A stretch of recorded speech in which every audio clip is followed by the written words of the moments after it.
প্রিয় শিক্ষার্থীবৃন্দ সবাইকে স্বাগত জানাচ্ছি। আজকে আমাদের নির্ধারিত আলোচনা হচ্ছে তৎপুরুষ সমাস।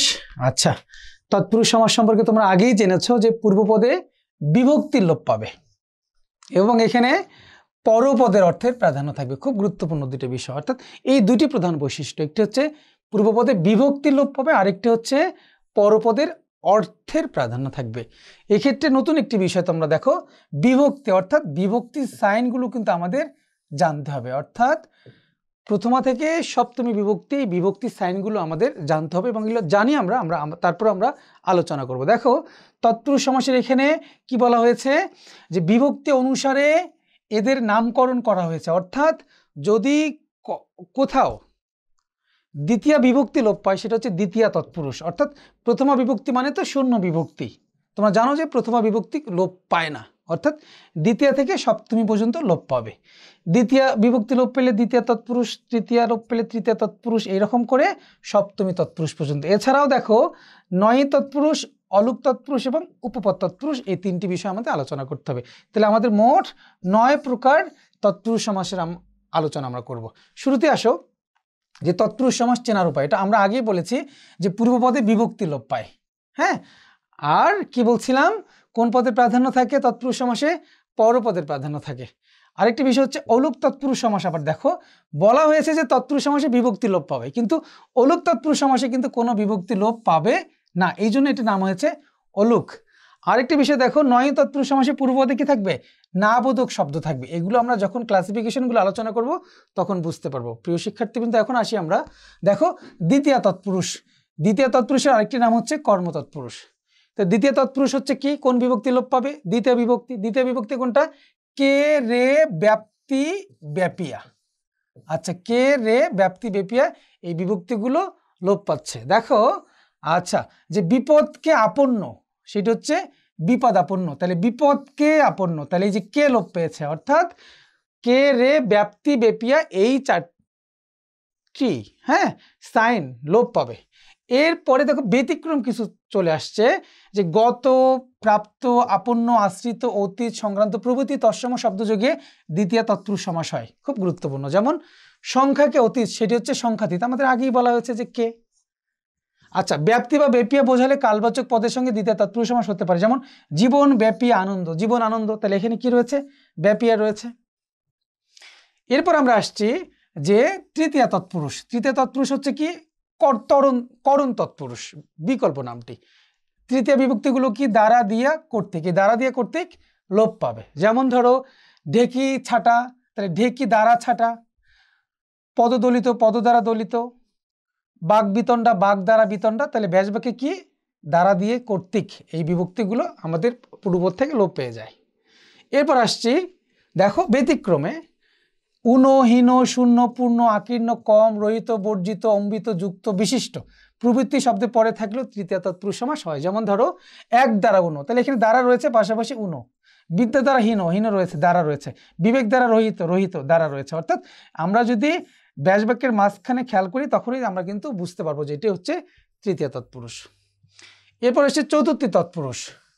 চতুর্থী তৎপুরুষের ক্ষেত্রে আমরা এটা নাম করতে পারি যে সম্প্রদান তৎপুরুষ। তোমরা জানো এই যে কে রে জন্য নিমিত্ত, এখানে বিষয় হচ্ছে কে রে। এই কে রে সাইনগুলো আমরা দ্বিতীয় তৎপুরুষের ক্ষেত্রে দেখেছি এবং দ্বিতীয় বিভক্তির ক্ষেত্রে দেখেছি এবং চতুর্থ বিভক্তির ক্ষেত্রেও দেখেছি। এক্ষেত্রে তোমাদের মনে রাখতে হবে, কে রে যদি সম্প্রদান অর্থে হয়, অর্থাৎ কে রে এই দুটি যদি সম্প্রদান অর্থে হয়, শুধু সেক্ষেত্রে হবে চতুর্থী তৎপুরুষ।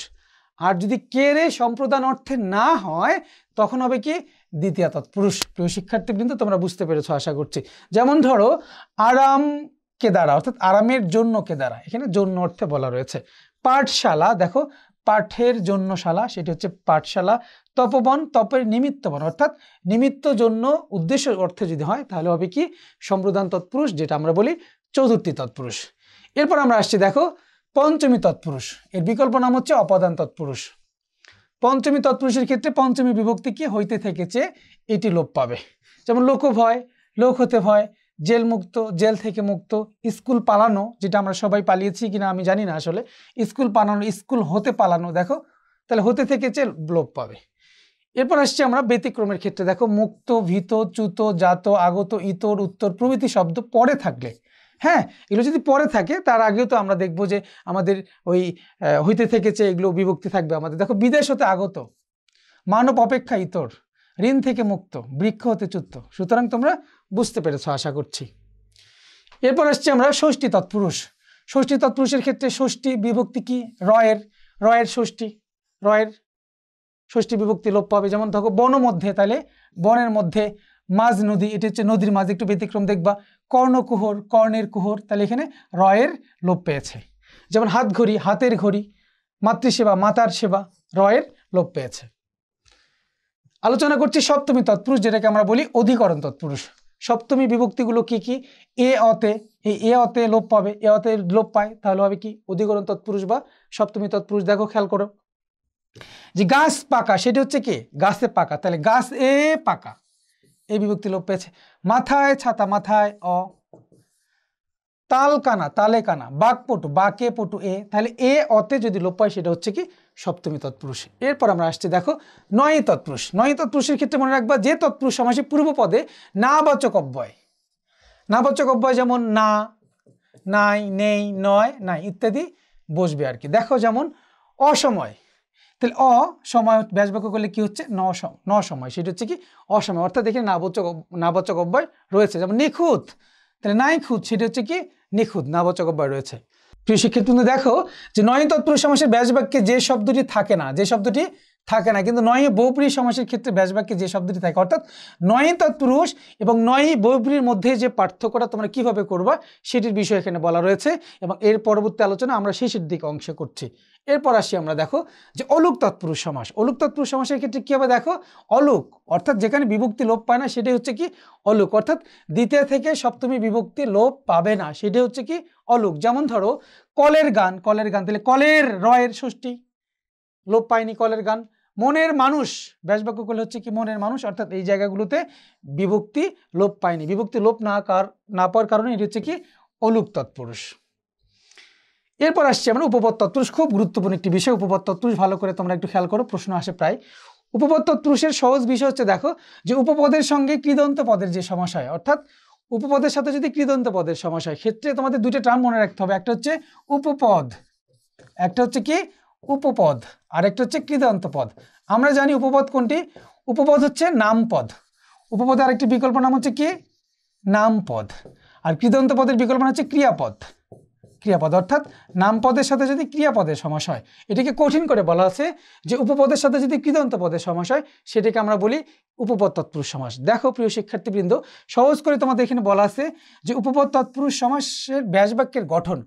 উপপদ তৎপুরুষ সমাসের ব্যাসবাক্যের গঠনটি দেখো তোমরা যে নাউন, পূর্বপদটি মানে আমাদের ব্যাসবাক্যের শুরুর পদটি কি হবে? নাউন, এবং পরের পদটি কি হবে? ভার্ব, এবং শেষের পদটি কি হবে?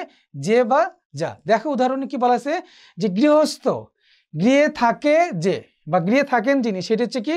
গৃহস্থ। এরপর দেখো জাদুকর, জাদু করে যে, সেটা হচ্ছে কি? জাদুকর। তাহলে ব্যাসবাক্যের গঠনটা আমরা কি বলছিলাম?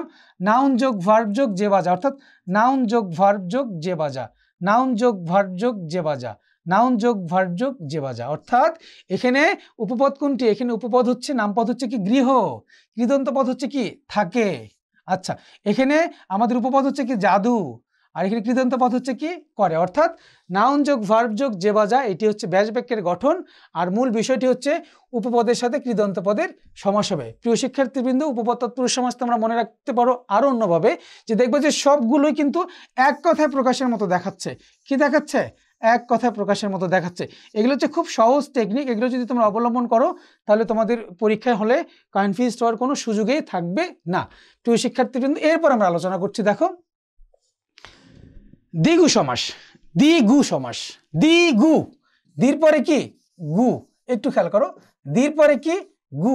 আচ্ছা, দ্যাট মিনস এখানে কিন্তু একটা বিষয় চলে আসছে। দ্বি মানে হচ্ছে কি?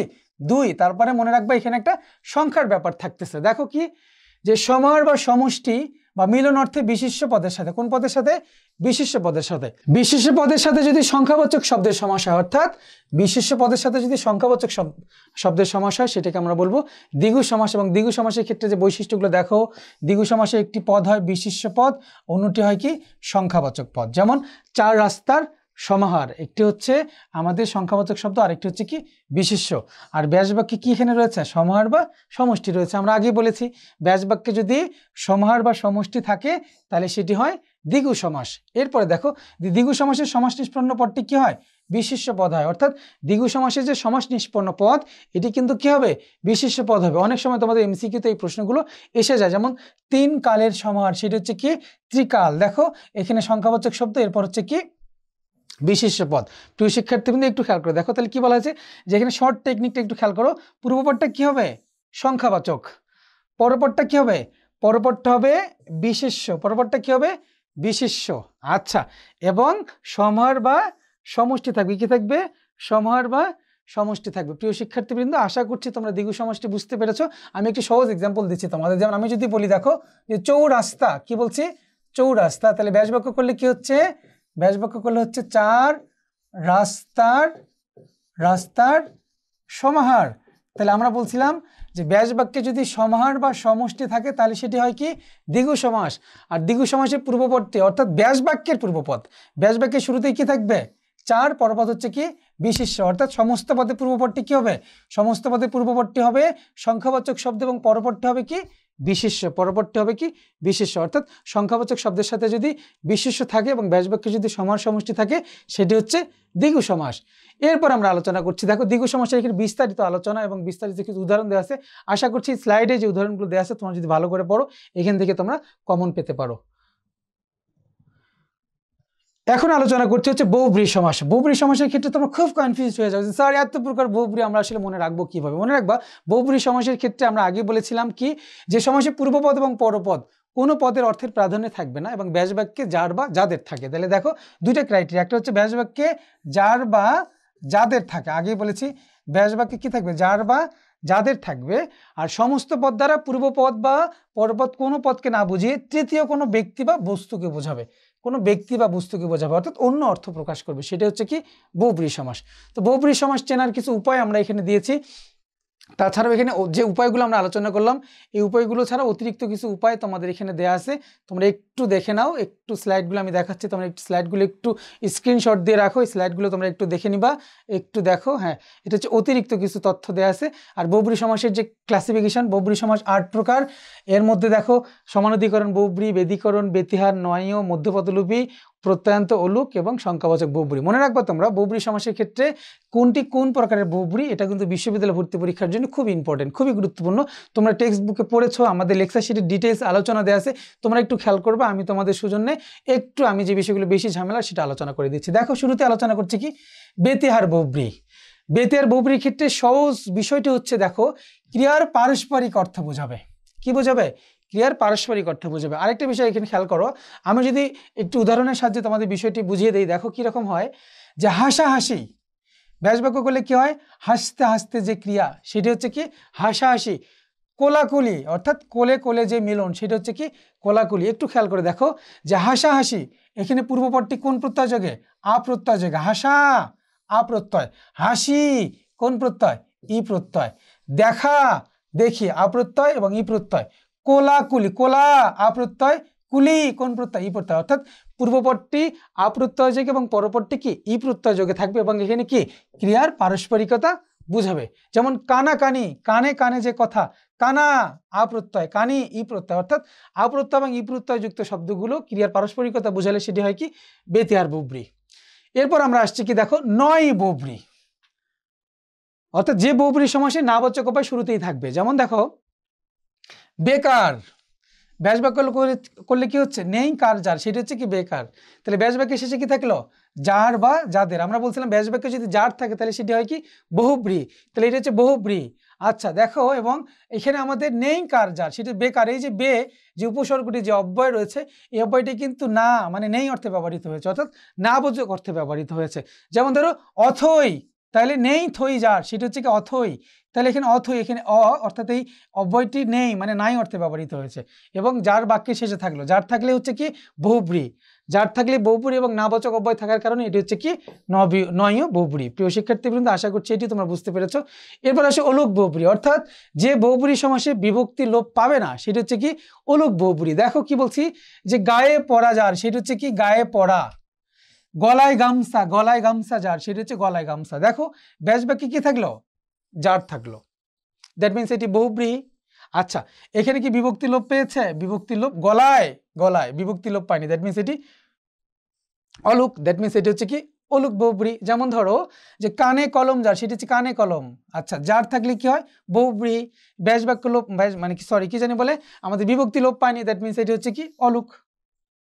আচ্ছা, এরপর আমরা আসি যে সংখ্যাবাচক বহুব্রীহি, অর্থাৎ যে বহুব্রীহি সমাসের শুরুতেই সংখ্যাবাচক শব্দ থাকে। দেখো যে 10 গজ পরিমাণ যার থাকলে বহুব্রীহি। পূর্বপদে কি রয়েছে? সংখ্যা রয়েছে, দ্যাট মিনস এটি সংখ্যাবাচক বহুব্রীহি। 4 হাত পরিমাণ যার হাতি যার রয়েছে, বহুব্রীহি। পূর্বপদ কি? সংখ্যা, দ্যাট মিনস এটি হচ্ছে কি সংখ্যাবাচক বহুব্রীহি। চৌচালা, দেখো খেয়াল করো, চৌচালা সংখ্যাবাচক শব্দ রয়েছে পূর্বপদে এবং শেষে কি আছে? যার রয়েছে, দ্যাট মিনস এটি হচ্ছে কি সংখ্যাবাচক বহুব্রীহি। ওকে, প্রিয় শিক্ষার্থীদের বুঝতে সমস্যা হলেই তোমরা লেকচার শিটের অংশটি বারবার পড়বে এবং ভিডিওটি বারবার দেখবা, তাহলে তোমাদের কোনো প্রশ্নের উত্তরে কোনো ঝামেলা হবে না। প্রিয় শিক্ষার্থী একটু খেয়াল করে দেখো, মনে রাখতে হবে যে দ্বিগু সমাসের সমস্ত পদটি কি হয়? বিশেষ্য পদ হয়, কিন্তু সংখ্যাবাচক সব বহুব্রীহির ক্ষেত্রে সমস্ত পদটি কি হয়? বিশেষণ হয়। খুব গুরুত্বপূর্ণ একটি বিষয়। যেমন ধরো চৌরাস্তা হচ্ছে 4 রাস্তার সমাহার, এই চৌরাস্তাটা কিন্তু বিশেষ্য পদ। আর চৌচালা, 4 চাল যার, চৌচালা এটি কিন্তু বিশেষণ পদ। এই বিষয়টি তোমরা গুরুত্ব দিয়ে দেখবা।